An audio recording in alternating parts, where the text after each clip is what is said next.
ಮುಖ್ಯಮಂತ್ರಿ ಸ್ಥಾನಕ್ಕೆ ರಾಜೀನಾಮೆ ಕೊಟ್ಟ ಬಳಿಕ ಸುದ್ದಿಗೋಷ್ಠಿ ನಡೆಸಿದ್ರು ಮುಖ್ಯಮಂತ್ರಿ ಸಿದ್ದರಾಮಯ್ಯನವರು. ಭಾವುಕರ ಕೆಲವು ಮಾತುಗಳನ್ನು ಆಡಿದರು. 50 ವರ್ಷಗಳ ಸುದೀರ್ಘ ರಾಜಕಾರಣದಲ್ಲಿ ನಾನು ಅಧಿಕಾರ ದುರ್ಬಳಕೆ ಮಾಡಿಲ್ಲ, ಹಣ ಆಸ್ತಿ ಮಾಡಿಲ್ಲ. ಡಾಕ್ಟರ್ ರಾಜ್ಕುಮಾರ್ ಅಭಿಮಾನಿಗಳನ್ನ ದೇವರು ಅಂದರು. ನನಗೆ ಮತದಾರರೇ ದೇವರು. ಸಂವಿಧಾನಕ್ಕೆ ಬದ್ಧವಾಗಿರ್ತೀನಿ ಇದೆ. ಸಂವಿಧಾನಕ್ಕೆ ಎಲ್ಲರೂ ಬದ್ಧವಾಗಿರ್ತಾರೆ. ಯಾರು ಸಂವಿಧಾನಕ್ಕೆ ವಿರುದ್ಧವಾಗಿದ್ದೀನಿ ಅಂತ ಹೇಳಿದವರು ನನಗಿನ್ನೂ ಕಂಡಿಲ್ಲ. ತತ್ವದ ಕಡೆ ಆಡಳಿತ ನಡೆಸಿದ್ದೀನಿ. ಇತಿಮಿತಿಯಲ್ಲಿ ಸಾಲ ಮಾಡಿದ್ದೀವಿ. ನೋ, ಸಾಲ ಹ್ಯಾಸ್ ಗಾನ್ ಬಿಯಾಂಡ್ 6 ಹೋಗಿದೆ. IPL ಅಲ್ಲಿ ವೈಭವ್ ಸೂರ್ಯವಂಶಿ ಹೊಡಿತಿರೋ ಟೈಪ್ ಆಗಿದೆ 6 ಸಾಲ. ಆರ್ಥಿಕ ಪರಿಸ್ಥಿತಿ ಹದಗೆಡಕ್ಕೆ BJPನೇ ಕಾರಣ. ಈ ರೀತಿ ಇನ್ನೊಬ್ಬರನ್ನ ಬ್ಲೇಮ್ ಮಾಡಿ ಹೋಗೋದು ಸುಲಭ. ನೀವು ಅದಕ್ಕೆ ಭಾಗಿದಾರರು. ಆ ಪಾಪವನ್ನು ನೀವು ತೊಳೆಯೋಕ್ಕಾಗಲ್ಲ. ಅಷ್ಟು ಸುಲಭವಾಗಿ ಹಂಗೆಲ್ಲ ಮಾಡೋಕ್ಕೆ ಬರಲ್ಲ. ಅದು ಇನ್ನು ರಾಜಕಾರಣದಲ್ಲಿ ಉಳಿತೀನಿ. ಫೆಂಟ್ಯಾಸ್ಟಿಕ್. ಆರ್ಥಿಕ ಸ್ಥಿತಿ ಸದೃಢವಾಗಿದೆ ಅಂತ ಡೇಟಾ ಕೊಟ್ಟರು. ಡೇಟಾ ಎಲ್ಲರೂ ಕೊಡ್ತಾರೆ ಫೈನಾನ್ಷಿಯಲಿ, ದಟ್ಸ್ ಓಕೆ. 3 ವರ್ಷಗಳ ಕಾಲ ಮಾಧ್ಯಮಗಳು ಕೊಟ್ಟ ಸಹಕಾರಕ್ಕೆ ಸಿದ್ಧವಾಗಿರ್ತು. No, I refuse to take your ಕೃತಜ್ಞತೆ ಸಲ್ಲಿಸಿದ್ದನ್ನು ನಾನು ತಗೋತಾ ಇಲ್ಲ, ನಾನು ಒಪ್ಕೊಳ್ಳಲ್ಲ. ನಾನು ವೈಯಕ್ತಿಕವಾಗಿ ಹೇಳೋದು. ಬಿಕಾಸ್ ನೀವು ಕಾಲಕ್ಕೆ ಸಮಯಕ್ಕೆ ತಕ್ಕಂತೆ ರಾಜೀನಾಮೆ ಕೊಟ್ರಿ, ಕರೆಕ್ಟ್, ಒಪ್ಕೋತೀನಿ, ನಾನು ಇಲ್ಲ ಅಂತ ಹೇಳೋಕ್ಕಾಗಲ್ಲ. ನೀವು ಕೊಟ್ಟ ಮಾತಿಗೆ ತಪ್ಪಲಿಲ್ಲ, ಫೆಂಟಾಸ್ಟಿಕ್. ನನ್ನ ಪ್ರಕಾರ ಅದನ್ನು ಇಲ್ಲ ಅಂತ ಹೇಳೋಕ್ಕಾಗಲ್ಲ. ಮತ್ತು ಅತ್ಯಂತ ಗೌರವದಿಂದ ನಿರ್ಗಮನ ಮಾಡೋದಕ್ಕೆ ವ್ಯವಸ್ಥೆಗಳನ್ನು ಮಾಡಿದ್ರಿ ನೀವು, ಅದನ್ನು ನಾನು ಇಲ್ಲ ಅಂತ ಹೇಳೋಕ್ಕಾಗಲ್ಲ. ನಿಮ್ಮ ಸಹೋದ್ಯೋಗಿಗಳನ್ನ ಚೆನ್ನಾಗಿ ನೋಡ್ಕೊಂಡಿದ್ದೀರಿ ಗೌರವದಲ್ಲಿ, ಯಾವ ಅನುಮಾನವೂ ಇಲ್ಲ, ನಾನು ಇಲ್ಲ ಅಂತ ಹೇಳೋಕ್ಕಾಗಲ್ಲ. ಆರ್ಥಿಕವಾಗಿ ಒಬ್ಬ ಫೈನಾನ್ಸ್ ಮಿನಿಸ್ಟ್ರಾಗಿ ಅಷ್ಟು ಸರಿ ವರ್ಕ್ ಮಾಡಿದ್ದೀರಿ, ಗ್ರೇಟ್ ಅಚೀವ್ಮೆಂಟ್, ನಾನು ಇಲ್ಲ ಅಂತ ಹೇಳೋಕ್ಕಾಗಲ್ಲ. ಆದರೆ ನನ್ನ ಅಬ್ಜೆಕ್ಷನ್ ಇರೋದು ಮಾಧ್ಯಮಗಳ ವಿಚಾರಕ್ಕೆ ಬಂದಾಗ ಕೃತಜ್ಞತೆ ಹೇಳಿದ್ದಕ್ಕೆ ಹೇಳ್ತಾ ಇದ್ದೀನಿ. No, you did not behave as I expected. ಅದು ಮಾತ್ರ ನಿಜ. ನಾನು ನೋಡಿದ ಸಿದ್ದರಾಮಯ್ಯ ಅಲ್ಲ. ನಿಮ್ಮ ಸುತ್ತಲೂ ಕಿವಿ ಕಚ್ಚುವವರ ಮಾತುಗಳನ್ನು ಕೇಳಿದ್ರಿ, ಅದರ ಪರಿಣಾಮ ಯು ಬಿಹೇವ್ಡ್ ವೆರಿ ಬ್ಯಾಡ್ಲಿ. ನನ್ನ ಪ್ರಕಾರದಲ್ಲಿ ಮಾಧ್ಯಮದ ವಿಚಾರದಲ್ಲಿ ನನ್ನ ಮೂಗಿನ ನೇರಕ್ಕೆ ಕೆಲವು ಸುದ್ದಿಗಳು ಬರಲಿಲ್ಲ ಅಂತನೋ ಅಥವಾ ಕೆಲವು ಬೆಳವಣಿಗೆಗಳಾಗಲಿಲ್ಲ ಅನ್ನೋ ಕಾರಣಕ್ಕೆ ನೀವು ದ್ವೇಷ ಸಾಧನೆಯನ್ನು ಮಾಡಿದ್ರಿ. ನಿಮ್ಮ ಮೊದಲನೇ ಟರ್ಮಲ್ಲಿ ನನಗೆ ಆ ಪಾಠವನ್ನು ಕಲಿಸಿದ್ದೀರಿ. ನಮ್ಮ ಜಾಹೀರಾತುಗಳನ್ನು ನಿಲ್ಲಿಸಿದ್ರಿ. ನಾನು ಅದಕ್ಕೆ ತಲೆ ಕೆಡಿಸ್ಕೊಳ್ಳೋಕ್ಕೆ ಹೋಗಲಿಲ್ಲ.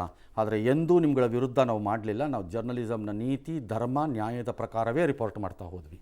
ಇನ್ನು 2ನೇ ಬಾರಿ ಈಗ ಬಂದಾಗ ಅದು ಯಾರೋ ಆಫೀಸರ್ಸೋ ಅಥವಾ ನಿಮ್ಮ ಸುತ್ತಮುತ್ತಲಿರುವಂಥ ಕಚಡಗಳು, ನನಗೆ ಗೊತ್ತಿಲ್ಲ ಅವ್ರು ಯಾರು ಅಂತ, ಅವ್ರ ಮಾತನ್ನು ಕೇಳ್ಕೊಂಡು ಕಳೆದ 8 ತಿಂಗಳಿಂದ ನಿಲ್ಲಿಸಿದ್ರಿ. ಮಾಧ್ಯಮದ ಒಂದು ಭಾಗಕ್ಕೆ ಕೊಟ್ಟರಿ, ಇನ್ನೊಂದು ಭಾಗವನ್ನು ನಿರ್ಲಕ್ಷ್ಯಕ್ಕೆ ಗುರಿ ಮಾಡಿದ್ರಿ. ಈ ದ್ವೇಷವನ್ನು ನಾನು ಇನ್ಯಾವ ಮುಖ್ಯಮಂತ್ರಿಯಿಂದನೂ ನೋಡಿರಲಿಲ್ಲ, ಈ ಥರದ ದ್ವೇಷವನ್ನು.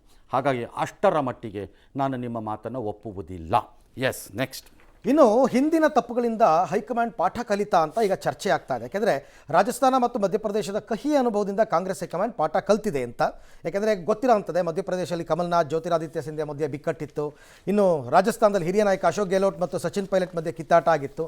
ಅಷ್ಟೇ ಅಲ್ಲ, ಪಂಜಾಬ್, ಛತ್ತೀಸ್ಗಢ, ಅಸ್ಸಾಂ ಅಲ್ಲೂ ಕೂಡ ಪಾಠ ಕಲ್ತಿರಲಿಲ್ಲ ಹೈಕಮಾಂಡ್. ಈ ಸರ್ತಿ ಮಾತ್ರ ಕರ್ನಾಟಕದ ವಿಚಾರದಲ್ಲಿ ಸ್ಮೂತ್ ಎಕ್ಸಿಟ್ ಆಗಿದ್ದಾರೆ. ಇದು ಹೈಕಮಾಂಡಿನ ಸ್ಮೂತ್ ಎಕ್ಸಿಟಿನ ಸೂತ್ರ ಅಂತ ಯಾರು ಬಂದು ನನಗೆ ಹೇಳಿದ್ರೆ ಕೆನ್ನೆ ಹೊಡಿತೀನಿ ನಾನು. ಸಿದ್ದರಾಮಯ್ಯನ ನಡವಳಿಕೆಯಿಂದಾಗಿ ಅದು smooth. You should give him that credit. ಈಗ ನಾನು ಇದರ ಹಿಂದೆ ಹೇಳಿದ ಮಾಧ್ಯಮದ ಅನುಭವಕ್ಕೂ ಇದಕ್ಕೂ ಸಂಬಂಧ ಇಲ್ಲ. This is exactly what journalism I have practised. ಏಕವಚನವನ್ನು ನಾನು ಬಳಸಿಲ್ಲ ಅಂತಂದರೂ ಬಳಸಿದ್ದೀಯಾ ಅನ್ನೋದನ್ನೇ ಹಿಡ್ಕೊಂಡು ಇವರ ಸುತ್ತಲೂ ಇದ್ದವರು ಕಿವಿ ಕಚ್ಚಿದ್ರಲ್ಲ ನಿಮ್ಗೆ ಅವತ್ತು. ನಮಗೇನು ಅನಿಸಿರ್ಬೇಕವತ್ತು. ಆದರೆ ನಾನು ಎಂದೂ ಬಿಟ್ಕೊಡ್ಲಿಲ್ಲ ನಮ್ಮ ಈ ನಿಯಮನ. ಯಾವುದು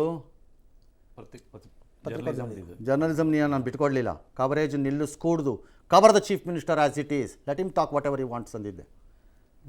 ಓಕೆ, ಈಗಲೂ ಹೇಳ್ತೀನಿ, ಈ ಸ್ಮೂತ್ ರಾಜಕಾರಣಕ್ಕೆ ಅಶೋಕ್ ಗೆಹ್ಲೋಟು, ಸಚಿನ್ ಪೈಲಟ್ಟು, ಮತ್ತೊಂದು ಹೈಕಮಾಂಡ್ ಏನೋ ದೇವ್ರ ಥರ ಕೆಲಸ ಮಾಡಿಬಿಡ್ತು. ನೋ, ಸಿದ್ದರಾಮಯ್ಯನವರ ಗುಡ್ ನಡವಳಿಕೆಯಿಂದಾಗಿದ್ದು ಸ್ಮೂತೇ ಹೊರತು ಇನ್ಯಾರಿಂದನೂ ಅಲ್ಲ. ಇಫ್ ಯು ಹ್ಯಾಡ್ ರೆಸಿಸ್ಟೆಡ್, ಇದು ಗೋಜಲಿ ಎದ್ದು ಗಲೀಜಾಗೋಗ್ತಿತ್ತು. ಗಲೀಜಾಗಕ್ಕೆ ಯಾವ ಸಮಸ್ಯೆನೂ ಇರಲಿಲ್ಲ. ಅದರಿಂದ ಪರಿಣಾಮವಾಗಿ ಸಿದ್ದರಾಮಯ್ಯವ್ರಿಗೆ ಲಾಭ ಆಗ್ತಿತ್ತೋ ಇಲ್ವೋ ನನಗೆ ಗೊತ್ತಿಲ್ಲ. I have no idea. But ಗಲೀಜಾಗೋಗ್ತಿತ್ತು. ಬೇಕಾದ್ರೆ ಆ ಗಲೀಜು ಮಾಡಿಸಲಿಕ್ಕೆ ಅವರ ಸುತ್ತಲೂ ಕೆಲವರು ಇದ್ದರು. I think they have attempted. ಅದು ವರ್ಕ್ ಆಗಿಲ್ಲ. ಡೆಲ್ಲಿಗೆ ಹೋಗಿ ಬಂದ್ಮೇಲೂ ಜಾಸ್ತಿ ನಂಗೆ ಗೊತ್ತಿಲ್ಲ. I will not speak. ಅದಕ್ಕೆ ಇನ್ನೊಂದು ದಿನ ಇಟ್ಕೋತೀನಿ ಮಾತಾಡೋಕ್ಕೆ. ಈಗ ಹೆಂಗೆ ಇವತ್ತು ಮಾಧ್ಯಮದ ಮಾತಾಡಿದ್ದೀನೋ ಅದೇ ಥರ ಇನ್ನೊಂದು ದಿನ ಇಟ್ಕೋತೀನಿ ಅದನ್ನು ಮಾತಾಡೋಕ್ಕೆ. This is the stand of public TV. We will stand. ಆ ಕಡೆ ಅಲ್ಲ ಈ ಕಡೆ ಅಲ್ಲ. ತಪ್ಪಾಗಿದ್ದರೆ ತಪ್ಪೇ, ಸರಿ ಇದ್ದರೆ ಸರಿನೇ. ಎಸ್ ಸರ್, ತುಂಬ ಮೆಚೂರ್ಡ್ ಆಗಿ ನಡ್ಕೊಂಡ್ರು. ಅಂದರೆ ಎಲ್ಲ ಪ್ರೊಸೆಸ್ ಸ್ಟಾರ್ಟ್ ಆದ 26ಕ್ಕೆ ಹೋಗೋದ್ರಿಂದ ಹಿಡಿದು ಎಲ್ಲೂ ಕೂಡ CM ಆಗದ ರೀತಿಯಲ್ಲಿ. ನಾನು ನಿಮ್ಗೆ ಅವತ್ತಿಂದ ಹೇಳ್ತಾ ಇದ್ದೀನಿ, a fantastic behaviour of the chief minister ಇದು. Actually model. ಕೊಟ್ಟ ಮಾತುಗಳಿಗೆ ರಾಜಕಾರಣದಲ್ಲಿ ಅಧಿಕಾರವನ್ನು ಬಿಟ್ಟು ಕೊಡುವಾಗ ಯಾವುದೂ ನೆನಪಿರಲ್ಲ ಯಾರಿಗೂ. ಅಧಿಕಾರ ಬಿಟ್ಟುಕೊಡು ಅಂದಾಗ ಯಾರಿಗೆ ನೆನಪಿರುತ್ತೆ? 1 ವರ್ಷ ಅಗ್ರಿಮೆಂಟ್ ಮಾಡ್ಕೊಂಡು ಬರೋ ಮೇಯರ್ಗಳು ಬಿಟ್ಕೊಡಲ್ಲ ಅಂತಾರೆ, ಪಂಚಾಯಿತಿ ಅಧ್ಯಕ್ಷಗಳು ಬಿಟ್ಕೊಡಲ್ಲ ಅಂತಾರೆ, ಬೋರ್ಡ್ ಆ್ಯಂಡ್ ಕಾರ್ಪೊರೇಷನ್ ಅವ್ರುಗಳು ಅಥವಾ ಇನ್ಯಾರೊಬ್ರು 3 ತಿಂಗಳು ಶಾರ್ಟೇಜ್ ಇದೆ ಅಂತ ಹೈಕೋರ್ಟ್ಗೆ ಹೋಗ್ತಾರೆ. ನನಗೆ 3 ತಿಂಗಳು ನನ್ನ ಟರ್ಮ್ ಪ್ರಕಾರದಲ್ಲಿ ಶಾರ್ಟೇಜ್ ಇದೆ ಅಂದ್ಬಿಟ್ಟು ಅಲ್ಲಿ ಹೋಗ್ತಾರೆ. ಅಂಥದ್ರಲ್ಲಿ ಒಬ್ಬ ಮುಖ್ಯಮಂತ್ರಿ ಇಷ್ಟು ದೀರ್ಘಕಾಲ ಆಡಳಿತ ನಡೆಸಿದವರು ಮತ್ತು ತನ್ನ ಹಿಂದೆ MLAಗಳು ಇದ್ದಾರೆ ಅಂತ ಗೊತ್ತಿರುವವರು ಮತ್ತು ಬೇರೆ ವಿಚಾರದಲ್ಲೂ ಅಷ್ಟೇ ಶಕ್ತಿಯನ್ನು ಉಳಿಸಿಕೊಂಡಿರುವವರು ಅತ್ಯಂತ ಸ್ಮೂತಾಗಿ ನಾನು ಕೊಟ್ಟ ಮಾತಿನಂತೆ ಹೊರಡ್ತೀನಿ ಅಂತ ಹೇಳಿ ಹೊರಡೋದಿದೆಯಲ್ಲ, it requires lot of guts ಬೇಕು ಅದಕ್ಕೆ. ಹೌದು ಸರ್, ಅವರು JDS ಇಂದ ಬಂದ ಪರಿಸ್ಥಿತಿ ಮತ್ತು ಆಗ ಕಾಂಗ್ರೆಸ್ ಕೈ ಹಿಡಿದ ರೀತಿ ಒಂದು, ಮತ್ತು ಈಗಿನ ಅಟ್ಲೀಸ್ಟ್ ಅವರ ಏಜ್ ಫ್ಯಾಕ್ಟ್ರು ಈ ಥರ ಅವೆಲ್ಲ ಒಂದು ಕಾಂಬಿನೇಷನ್ ಆಗಿ ಈ ಥರ ಒಂದು ತೀರ್ಮಾನಕ್ಕೆ ಕಾರಣ ಆಗಿರ್ಬೋದು. ಏಜ್ ಫ್ಯಾಕ್ಟ್ರ್ ಗೊತ್ತಿಲ್ಲ, ಬಿಕಾಸ್ ಸಿದ್ದರಾಮಯ್ಯ ಏಜ್ ವೈಸಲ್ಲಿ ನಿರ್ಗಮನ ಆಗಬೇಕಾದಂಥ ಸ್ಥಿತಿ ಇತ್ತು ಅಂತ ನಾನು ಅಂದ್ಕೊಂಡಿಲ್ಲ. ಅಫ್ಕೋರ್ಸ್ 15 ವರ್ಷದ ಹಿಂದೆ ಇದ್ದಂತಹ ಯೌವನ ಇಲ್ಲದೆ ಇರಬಹುದು ಅವರ ಬಳಿ, ಒಪ್ಕೋತೀನಿ ನಾನು. ಬಟ್ ಅದೇ ಕಾರಣಕ್ಕೆ ಅವರಿಗಿಂತ ವರ್ಷಾಗಿರೋರು ಇದ್ದಾರೆ, ಇನ್ನೂ ದೊಡ್ಡ ದೊಡ್ಡ ಹುದ್ದೆಗಳಲ್ಲಿದ್ದಾರೆ. ಹಾಗಾಗಿ ಅವ್ರನ್ನೆಲ್ಲ ಏನು ಮಾಡ್ತೀರಿ? ಹಾಗಾಗಿ ನನಗೆ ಅದಿದೆ ಅಂತ ಅನಿಸಲ್ಲ. ಕಳೆದ ಚುನಾವಣೆ 23ರಲ್ಲಿ ಆದಾಗ ಚೀಫ್ ಮಿನಿಸ್ಟರ್ ಜೆನ್ಯೂನ್ಲಿ ಫೆಲ್ಟ್ ಅಂತ ನಾನು ಅನ್ಕೋತೀನಿ.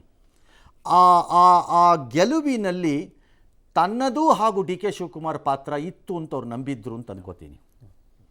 ಆ ನಂಬಿಕೆಯ ಭಾಗವಾಗಿ ಅವರು ಅಧಿಕಾರವನ್ನು ಹಂಚಿಕೊಳ್ಳಲು ಒಪ್ಪಿದ್ರು ಅಂತ ಅನ್ಕೋತೀನಿ. ಆ ನಂಬಿಕೆ ಅವ್ರಿಗೆ ಇಲ್ಲದಿದ್ದರೆ, ನಾನೇ ಈ ಚುನಾವಣೆಯ ಗೆಲುವಿಗೆ ಕಾರಣ ಏಕೈಕನಾಗಿ ಅಂತ ಏನಾದ್ರು ಅನ್ನಿಸ್ಬಿಟ್ಟಿದ್ದಿದ್ರೆ he would not have agreed. ಯಾಕೆ ಒಪ್ಕೋತಿದ್ರು ಅಲ್ವಾ? ಹಾಗಾಗಿ ಚೀಫ್ ಮಿನಿಸ್ಟರು ಆ ನಂಬಿಕೆಯ ಮುಂದುವರಿದ ಭಾಗವಾಗಿ ಈ ಅಧಿಕಾರವನ್ನು ಈಗ ಬಿಟ್ಕೊಟ್ಟಿದ್ದಾರೆ ಅಂತ ನಾನು ಅನ್ಕೊಂಡಿದ್ದೀನಿ. ಮತ್ತು ಅವತ್ತಿನ ಪರಿಸ್ಥಿತಿಗೆ ಅವ್ರು ಕಮಿಟ್ ಆದ ರೀತಿ ಸರ್, ಒಂದು 23ರಲ್ಲಿ ಡೆಲ್ಲಿಲಿ ಆ ದಿನ ಅವ್ರು ಕಮಿಟ್ ಆಗದೆ ಇದ್ದಿದ್ರೆ ಅದು ಇನ್ನಷ್ಟು ಗೋಜಲಾಗ್ತಿತ್ತು. ಅವತ್ತು 4 ದಿನ ಆಗೋಗಿತ್ತು ಅಷ್ಟೊತ್ತಿಗಾಗಲೇ. 4 ದಿನ ಆಗ್ತಿತ್ತು, 6 ದಿನ ಆಗ್ತಿತ್ತು, 8 ದಿನ ಆಗ್ತಿತ್ತು. ಬಟ್ ಗೋಜಲಾಗ್ಬಿಡೋದು ಇನ್ನೂ ತುಂಬ ಕಷ್ಟ ಆಗ್ತಿತ್ತು ಪರಿಸ್ಥಿತಿ. ಬಟ್ ಒಂದು ಮಾತು ಹೇಳ್ತೀನಿ, ಆವತ್ತು ಸಿದ್ದರಾಮಯ್ಯ ಹಠ ಹಿಡಿದು ಬಿಟ್ಟಿದ್ದಿದ್ರೆ DK ಬಗ್ಬೇಕಾಗಿ ಬಂದಿರೋದು. ಬಿಕಾಸ್ DKಗೆ ಈ ಸ್ಟ್ರೆಂತ್ ಇರಲಿಲ್ಲ ಅವತ್ತು.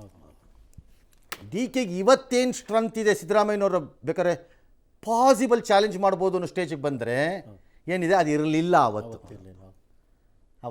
ಇತ್ತು, ಇಷ್ಟಿರಲಿಲ್ಲ. ಹಾಗಾಗಿ I think chief minister has done A good job, good exit ಇದು. ಈಗ ಈ ಕ್ರಿಕೆಟರ್ಗಳನ್ನು 100th ಮ್ಯಾಚ್ ಮಾಡೋಕ್ಕೋಸ್ಕರ 6-0 ಹೊಡೆದಿದ್ರೂ 7ನೇ ಮ್ಯಾಚ್ ಆಡಿಸಿ ಆಮೇಲೆ ಎರಡೂ ಕಡೆ ಟೀಮ್ನವ್ರು ನಿಂತು ಬ್ಯಾಟ್ ಎತ್ಬಿಟ್ಟು ಕಳಿಸ್ಕೊಡಲ್ವೇ? ಹಾಗೆ ಇದು ಗುಡ್ ಫೇರ್ವೆಲ್. ಹಾಗೆ ಇದು. ಇನ್ನೊಂದು ಸರ್, ಅವ್ರು ನೆನ್ಸ್ಕೊಳ್ತಾ ಇದ್ರು ಸರ್ ಎಲ್ಲನೂ. ಅಂದರೆ ಸೋನಿಯಾ ಗಾಂಧಿ ಅವ್ರು ಕರ್ಕೊಬಂದಿದ್ದು 20 ವರ್ಷದಲ್ಲಿ ನಂಗೆ ಇದೆಲ್ಲ ಕೊಟ್ಟಿದೆ ಅಂತ. ರಾಜಕಾರಣದಲ್ಲೇ ಕಾಂಗ್ರೆಸ್ಸನ್ನೇ ನೆನಪಿಸ್ಕೊಳ್ಳೋದಾದರೆ ಅವ್ರು ಸೋನಿಯಾ ಗಾಂಧಿ ನೆನಪಿಸ್ಕೋಬೋದು, ಅಹಮದ್ ಪಟೇಲ್ನು ಜ್ಞಾಪಿಸ್ಕೋಬೋದು. ನಾನು ಇಲ್ಲ ಅಂತ ಹೇಳಲ್ಲ. Ahmed Patel played a very large role ಅದರಲ್ಲಿ ಆ್ಯಕ್ಚುಲಾಗಿ ಹೇಳಬೇಕು ಅಂದರೆ. ಯಾಕಂದರೆ ಅವತ್ತಿನ ಕೆಲವು ಸೀನಿಯರ್ ಕಾಂಗ್ರೆಸ್ ಲೀಡರ್ಗಳಿಗೆ ಅದು ಅಷ್ಟೇನು ಇಷ್ಟ ಇತ್ತು ಅನ್ನೋ ಥರ ಏನು ಇರಲಿಲ್ಲ. ಈಗೆಲ್ಲ ಬುರುಡೆ ಬಿಡ್ತಾರೆ, ಪಕ್ಕದಲ್ಲಿ ಕಿವಿ ಕಚ್ತಾರೆ, ಅವರಿಂದ ಅಧಿಕಾರವನ್ನು ಅನುಭವಿಸಿ ಯಾವ we have not gone to him, ನಾವು ಹೋಗಿಲ್ಲ ಅವ್ರ ಹತ್ರಕ್ಕೆ ಯಾವುದೇ ಕೆಲಸಕ್ಕೆ. We will say it with pride. ಅವ್ರು ಹೆಂಗೆ ಹೆಮ್ಮೆಯಿಂದ ಮಾತಾಡ್ತಾರೋ ನಾವು ಮಾತಾಡ್ತೀವಿ ಬೇಕಾದ್ರೆ. ಅದಕ್ಕೆ ದೇವ್ರು ನಮಗಿನ್ನೂ ಈ ಶಕ್ತಿ ಕೊಟ್ಟಿರೋದು. ನಾವು ಹೋಗಿಲ್ಲ, ಆದರೆ ಅವರಿಂದ ಲಾಭ ಪಡೆದವ್ರು ಇದ್ದಾರಲ್ಲ ಅವರೇ ಅವ್ರನ್ನ ಅರ್ಧ ದಾರಿ ತಪ್ಪಿಸಿರೋದು ಎಲ್ಲರೂ. ಹಾಗಾಗಿ ಆವತ್ತಲ್ಲಿ ಭಾಳ ಜನ ಕಾಂಗ್ರೆಸ್ ಲೀಡರ್ಗಳಿಗೆ ಇಷ್ಟ ಇರಲಿಲ್ಲ ಸಿದ್ದರಾಮಯ್ಯನವ್ರ entry. But Ahmed Patel took a brilliant call. ಅದೆಲ್ಲ ಜ್ಞಾಪಿಸ್ಕೋಬೇಕು. ರಾಜಕಾರಣವನ್ನೇ ಜ್ಞಾಪಿಸ್ಕೊಳ್ಳೋದಾದರೆ ಅವ್ರು ತುಂಬ ಜನ ಜ್ಞಾಪಿಸ್ಕೋಬೇಕು. ನೋಡೋಣ ಅದನ್ನು.